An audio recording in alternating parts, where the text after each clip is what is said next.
अस्सलाम वालेकुम, मैं हूं आपका होस्ट समीर अहमद। तो चलिए आज की वीडियो स्टार्ट करते हैं। वीडियो को स्टार्ट करने से पहले अगर आपने अभी तक चैनल को सब्सक्राइब नहीं किया और क्या करो यार, अभी चैनल को सब्सक्राइब करो, साथ में बेल के आइकन पर क्लिक करो और नोटिफिकेशन ऑल पर क्लिक कर देना।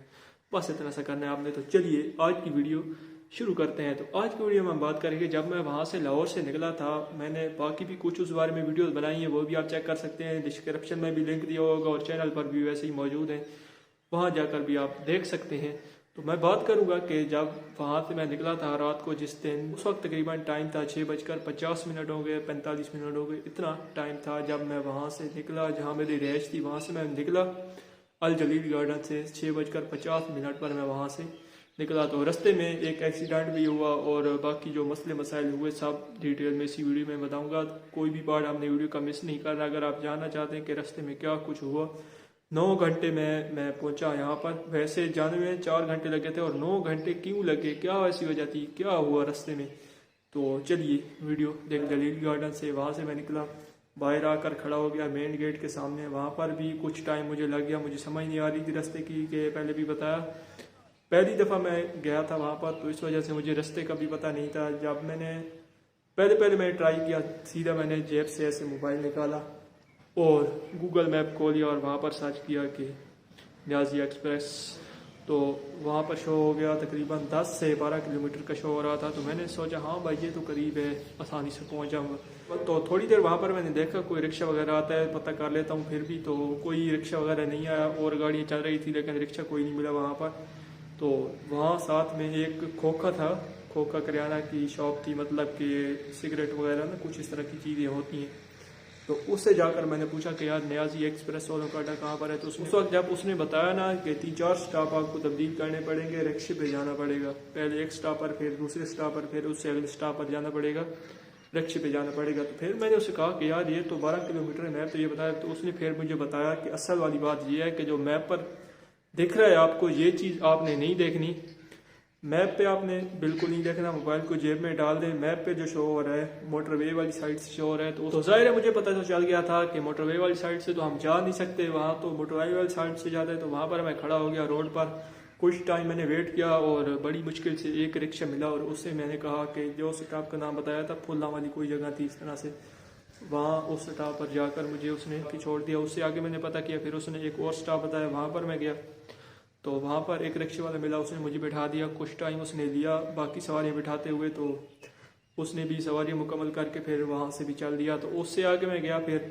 उसने मुझे वहाँ एक और स्टॉप पर जाकर खड़ा कर दिया। तो वहाँ से मैंने जाना था आगे न्याजी अड्डे की तरफ। तो उस रिक्शे वाले ने मुझे एक और स्टॉप पर जाकर छोड़ दिया और वो आखिरी स्टॉप था, उससे आगे मैंने न्याजी अड्डे की तरफ जाना था। तो वहाँ से मैंने एक रिक्शे को रोका, उससे मैंने बताया कि न्याजी अड्डे पर जाना है। पहले उसने हाँ कह दी, उसने बिठा भी दिया रिक्शे में और बाद में उससे कुछ और सवारी मिल गई तो उसने न्याजी एक्सप्रेस वाले अड्डे की तरफ जाने से मना कर दिया कि रास्ते में रश होगा, इस तरफ मैं नहीं जाऊंगा, तो आप उतर जाए। वहाँ से मैं उतर गया, फिर और रिक्शा पकड़ा और उसने भी यही बात कही कि आगे रश होगा, रोड बंद हो सकता है। तो मैंने कहा यार कुछ भी करो, मुझे न्याजी अड्डे पर पहुँचा दो। तो फिर उसने कहा कि यार बैठो, चलो देखते हैं। फिर तो वहाँ से हम निकले, तो उसके साथ मैं बैठा, उसने मुझे न्याजी एक्सप्रेस वाले के अड्डे पर पहुँचा दिया। तो वहाँ पर मैं जब गया न्याजी एक्सप्रेस वाले अड्डे पर, जब मैं पहुँचा तो वहाँ जाकर मैंने टाइम देखा, 8:50 हो गए थे। इतना टाइम लग गया। जब मैं वहाँ से निकला था तो टाइम था 6:30 थे। तो वहाँ जाकर मैंने आसपास देखा, पिपला वाली गाड़ी ढूंढी। तो भाई साहब टिकट वाले के पास मैं गया, उसे कहा कि पिपला की टिकट चाहिए मुझे। उसने कहा कि 11:30 बजे गाड़ी निकलेगी यहाँ से। तो 11:30 बजे गाड़ी निकलेगी यहाँ से। तो उसे मैंने कहा हाँ यार बुक कर दो। और उससे मैंने पूछा कि यहाँ को भेजने की जगह है जहाँ बैठ कर मैं आराम से टाइम पास कर सकूँ। तो उसने कहा कि हाँ जी है। और आगे उसने बताई जगह, वहाँ पर जाकर बैठ जाओ, वहाँ पर आप टाइम पास कर सकते हैं। तो वहाँ पर मैं जाकर बैठ गया, और वहाँ पर मैंने सामान भी रख दिया और वॉशरूम से होकर आराम से वहाँ पर बैठ गया। वहीं पर मैंने मोबाइल को भी चार्जिंग पे लगा लिया। ओप्पो Reno 4 Pro है, जैसे कि मेरे पास, और 15-20 मिनट लगाने के बाद बैटरी इसकी फुल हो जाती है। तो ये भी इसकी एक खासियत है। 65 वाट चार्जिंग इसी तरह से काम आती है। अगर वहाँ पर मेरे पास कोई और मोबाइल होता तो बहुत ज़्यादा टाइम लग गया था और बैटरी चार्ज होनी भी नहीं थी, और बैटरी मेरी 15 मिनट में चार्ज हो गई। और वहाँ जब मैं बैठ के 11 हुए, वहाँ पर बस लगा दी गई और बुलाया गया कि जिसने टिकट बुक कराई हो तो वो आकर गाड़ी में बैठ जाए। वहाँ पर मैं गया, सामान मैंने गाड़ी के सामने जाकर रख दिया और एक भाई साहब आए, उसने सामान उठा के गाड़ी की डिग्गी में डाल दिया और मुझे कहा अंदर बैठ जाए। तो मैं अंदर बैठ गया। गाड़ी 11:30 बजे निकलनी थी, तो टाइम देखते देखते गाड़ी ने लेट कर दिया। तकरीबन रात के 12 बजे वहाँ से निकली गाड़ी, उसके साथ एक और गाड़ी ने भी आना था, कोट में जाती है वो। यहाँ पे ये हमारा डबलोच है, तो यहाँ से तकरीबन 30-40 किलोमीटर है कलूरकोट है, और वो गाड़ी वहाँ पर जानी थी। तो उन्होंने कहा कि मौसम ख़राब होने की वजह से ड्राइवर हजरात ने कहा कि आगे पीछे इकट्ठे होकर जाएंगे, तो उसने भी कहा ठीक है। तो यही बातें करते करते ना थोड़ा टाइम लेट हो गया था। तो वहाँ से हम 12 बजे सिंपल हम वहाँ से निकल गए।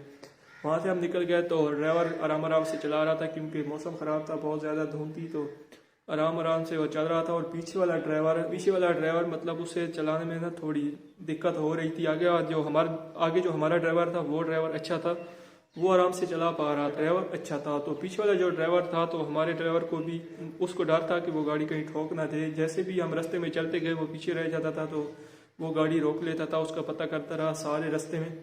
आखिर में जब हम सरगोदा पहुंचे तो वहाँ पर जाकर उसने फिर से पता किया, हाँ भाई कहाँ रह गए हो यार, कितने लेट हो गए तुम। तो उसने बताया कि गाड़ी ठोक दी उन्हें बताया कि उसने गाड़ी ठोक दी है। तो हम वहीं पर रुक गए, एक पेट्रोल पंप पर जाकर उसने गाड़ी को रोक दिया और पीछे उनका इंतज़ार करना शुरू कर दिया।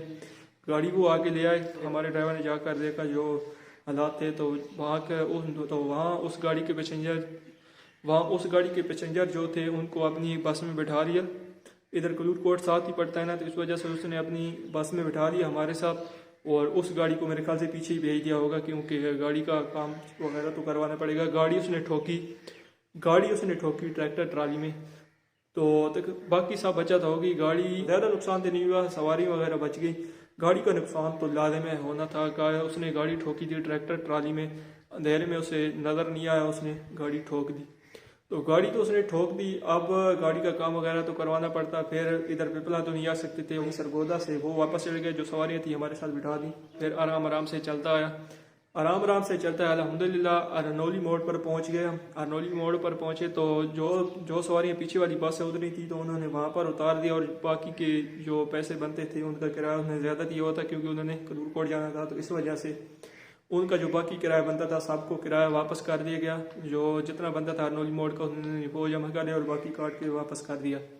तो चलिए हरनौली मोड़ से भी हम आगे चल दिए, तो उससे आगे हम चल दिए। तो आगे हम जब गए तो उससे आगे मेरा स्टॉप था, तो वहाँ पर जाकर जब मैं उतरा तो टाइम हो गया था, सुबह के 9 बज गए थे।